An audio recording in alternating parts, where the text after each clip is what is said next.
ಇನ್ನು ನಿನ್ನೆ ಸಿಎಂ ಸಿದ್ದರಾಮಯ್ಯ ಪ್ರತಾಪ್ ಸಿಂಹ ಹೆಸರು ಕೆಡಿಸಿಕೊಂಡಿದ್ದಾರೆ ಅಂತ ಹೇಳಿದ್ರು. ಇದಕ್ಕೆ ಪ್ರತಾಪ್ ಸಿಂಹ ತಿರುಗೇಟು ಕೊಟ್ಟಿದ್ದಾರೆ. ಬನ್ನಿ ಎರಡು ನೋಡೋಣ. ಅವನು ಒಬ್ಬ ದಾರಿ ಹೋಗೋನೆಲ್ಲ ಹೇಳೋದು ಯಾರು ಅಭ್ಯರ್ಥಿ ಆಯ್ಕೆ ವಿಚಾರದಲ್ಲಿ ಈ ರೀತಿ ಆಗ್ತಾ ಇದೆ ಅಡ್ಜಸ್ಟ್ಮೆಂಟ್. ಪ್ರತಾಪ್ ಸರ್, ಈಗ ಯದುವೀರ್ ಅವರು ಬರ್ತಾ ಇದ್ದಾರೆ ಮೈಸೂರಿಗೆ.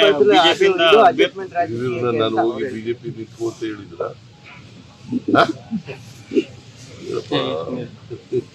ಬಿಜೆಪಿಯವರು ಪ್ರತಾಪ್ ಸಿಂಹ ಹೆಸರು ಕೆಡಿಸ್ಕೊಂಡಿದ್ದಾನೆ ಅಂತೇಳಿ ಅವ್ರು ಬದಲಾವಣೆ ಮಾಡ್ತಾ ಇರ್ಬೋದು. ಗೊತ್ತಿಲ್ಲ ನನಗೆ. ಇನ್ನೂ ಹೆಸರು ಬಂದಿಲ್ಲ.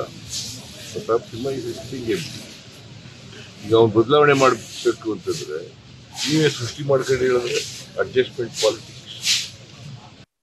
ಸಿದ್ದರಾಮಯ್ಯನವ್ರ ಹೆಸರು ಕೆಡಿಸ್ಕೊಂಡು 2018ರಲ್ಲಿ ಸೋತಿದ್ದ.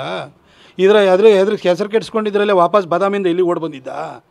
ಇವೆಲ್ಲ ಮಾತಾಡ್ಬಾರ್ದು ಹಿರಿಯ ರಾಜಕಾರಣಿ